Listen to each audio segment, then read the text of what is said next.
عليكم ورحمة الله وبركاته.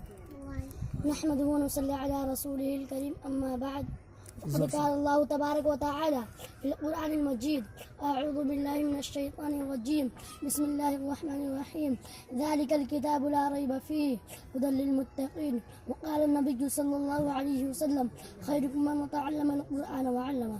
الہی رونق اسلام کے سامان پیدا کر، الہی رونق اسلام کے سامان پیدا کر، دلوں میں مومنوں کی الفت قرآن پیدا کر.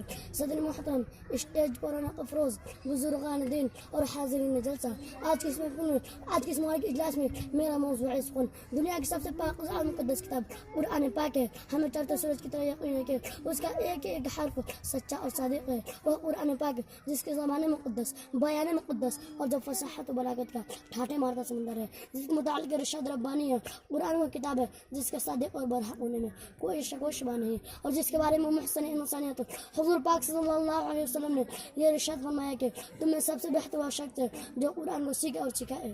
دعا کیجئے کہ خداوند قدوس ہم سب کو قرآن پاک کی دولت سے مالا مال فرمائے.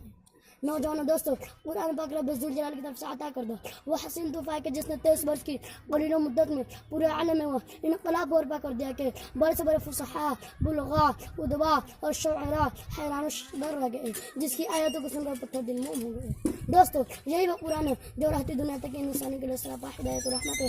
یہی وہ قرآن ہے جس نے رسول کی رسالت کو اعزاز بخشا. یہی وہ قرآن ہے جس نے اپنی سمادہ قلوبوں کو تلزیق بخشی.